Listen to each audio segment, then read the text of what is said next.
conversations to have with your significant other. Welcome to Mom Mode Mondays. So let's get into some of the important conversations you're going to want to have when considering your potential mate, spouse, whatever you want to call it. So the first thing you want to do is take a good hard look at yourself and think, what do I want my life to look like, right? It seems kind of silly, it seems kind of obvious, but you need to know what your life is going to look like to figure out who can fit into that life. If you wouldn't be like a super ambitious, always traveling, go, go, go career person, you're going to need somebody who, either feels the same way or is compatible with that lifestyle. If you want to stay home and have like a bunch of kids and a farm, well, you're going to need somebody who wants a bunch of kids and a farm. Now, it's not to say that you have to have the same like dreams or aspirations as your spouse, but your life together should be compatible. It'll be really hard later on in your relationship if you want to live one way and they want to live another. And I'm not talking like rich, poor, that kind of thing. I'm talking about day in and day out. What does your life look like? Are you getting up, going to work? Do you have to travel to a conference? Or are you waking up, feeding some chickens? Like whatever the situation is, you need to make sure that those lives, your lives can kind of mesh together. That's important. Now, I did premarital counseling, so some of these questions and conversations came up in premarital counseling, and I was engaged to my husband for 3 years before we were married. We lived together. We knew a lot about each other, but some of these questions we didn't think to ask. But one question you're probably always going to know to ask is, do you want kids, and how many kids do you want? Now, it's not to say that those things can't change. I just saw a post from a couple in one of my groups that said like, hey, we never wanted to have kids, but now we do. And they're both like a little older, like creeping up on 40, like a little bit older to be having their first kids, I'll say. And now they want to have kids. But when you go into a relationship, if you are someone who like for sure wants a big family and your partner doesn't, that could really become a make it or break it situation later. Now, after you have kids, you might change your mind on how many you want because kids are hard. I have 2 and it's hard. Very, very, very, very hard. So have the conversation. I know it's uncomfortable. I know it's awkward, but I feel like there's ways to work it into conversation. I don't know. Ethan and I naturally talked about it before we were engaged even. When we were in college, we would just like, cuddle and chat about what we wanted our lives to look like. And that's kind of how I knew we would be compatible. I was like, well, I really want a pool in the house, and I want this big kitchen, and I want 3 baby boys, and these are gonna be their names. And he was all about it. He was like, yeah, I can see that. Now we have a boy and a girl.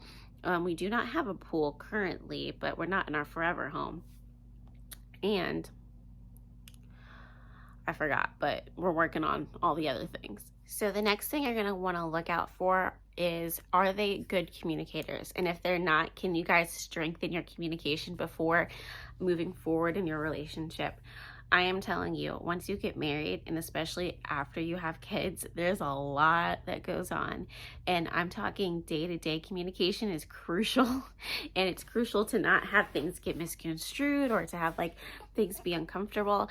And if something's wrong, you want your partner to be able to like, hey, eventually tell you if something's wrong. So communication is key to every relationship.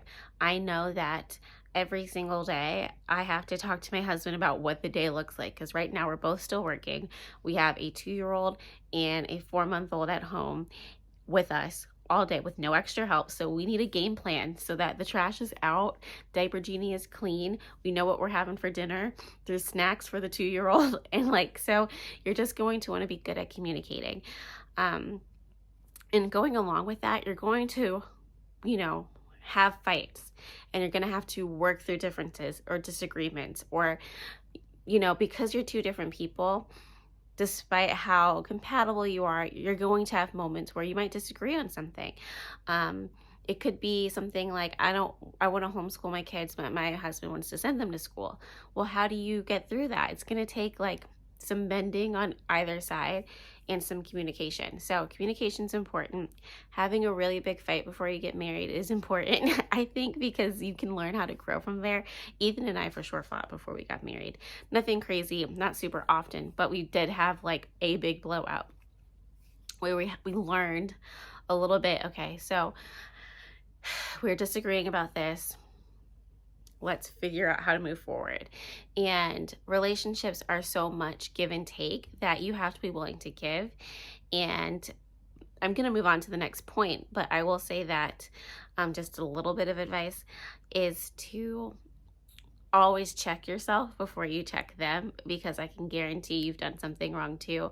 It's something I've been trying to practice. It's like, well, I know that I was really snappy this morning, but I still need you to do X, Y, and Z. And that's, be spiteful.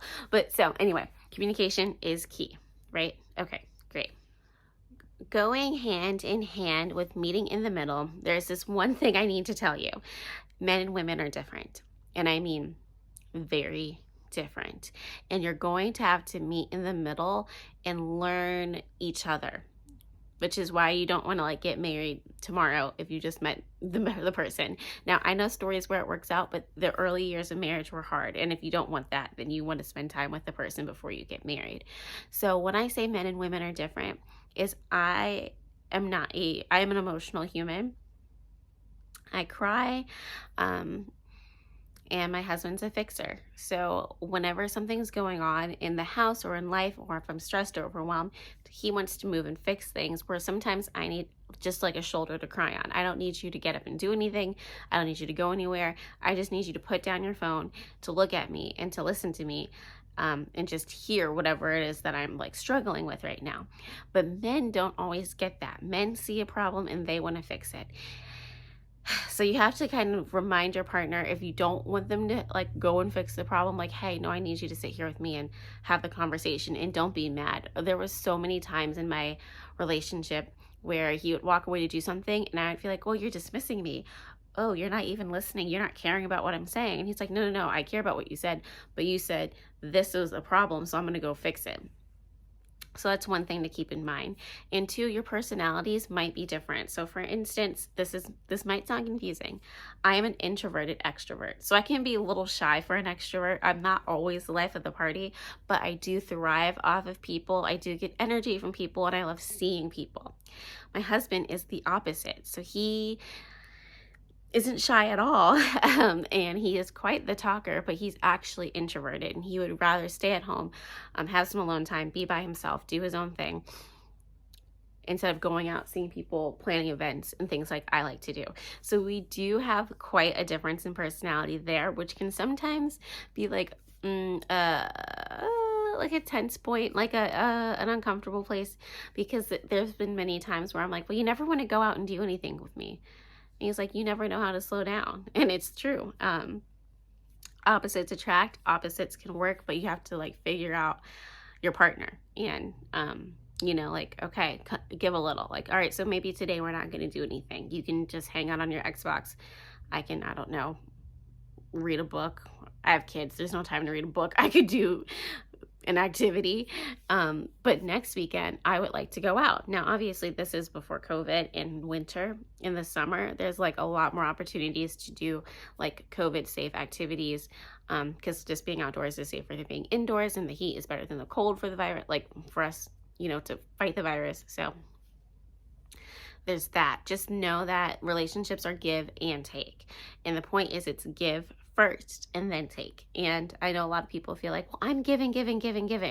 I'm not telling you to give yourself to this person if they're not, meeting you halfway, if you guys aren't working out. I'm not saying that. But if you're married, you're happy, it's natural to have some challenges. Just always check yourself and then move forward.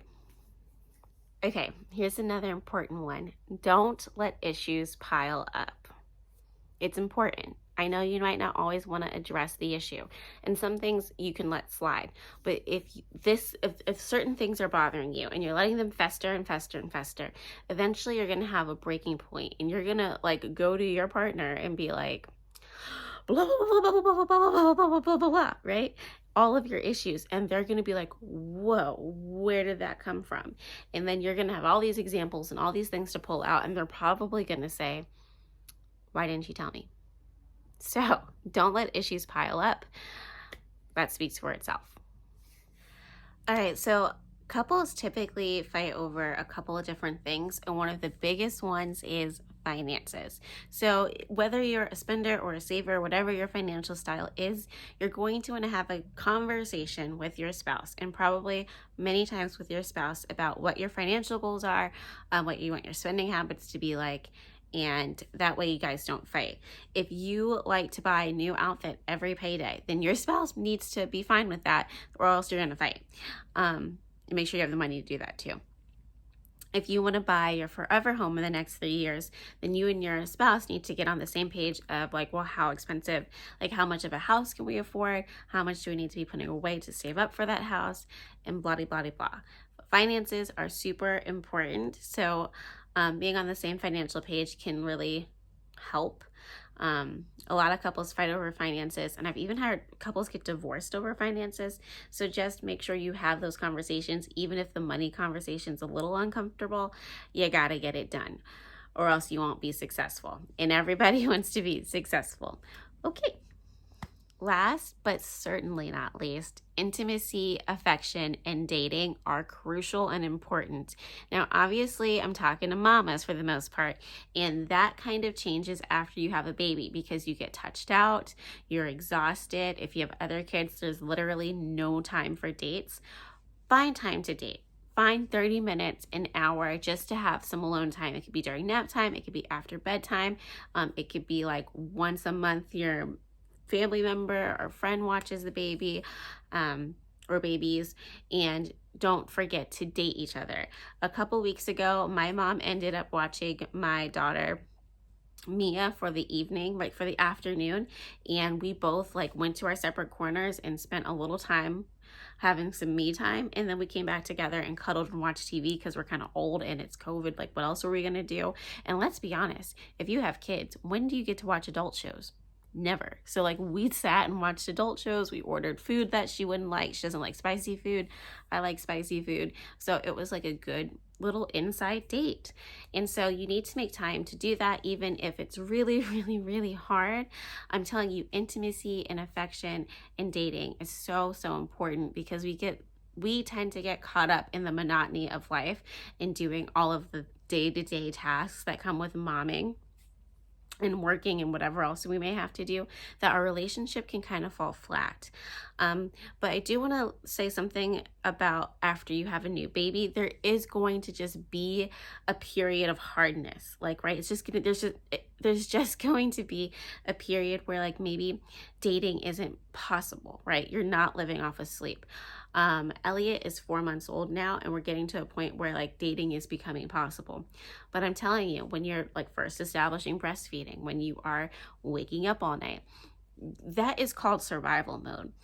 It's okay to have like a period in your life where you're not like always doing everything you're supposed to do as a couple. That's okay. The point is that at some point you gotta go, all right, back to us. And as long as you can get back to you and back to your spouse, you should be okay. It'll be okay. But it's just so important to have that affection and still have romance in your life. So I always say, like, date your husband, date your wife, date whoever your person is, date them. I mean, like, you know, like court them. You know, like when you guys first start dating and like they buy you flowers, where they surprise you with like little love notes. It shouldn't stop because you're married. In fact, you need to kick it up a notch because you're married and continue to do those things. It'll really help kind of like support your relationship if you can still be like playful, have fun, and also date. I'm looking at the baby monitor and he's waking up. Oh my goodness. All right, y'all. So that's what I have to say about relationships. Thank you so much for hanging out with me on Mom Mode Mondays. Make sure you hit that subscribe button, and I will see you guys next week for more Mommin'. Have a good one.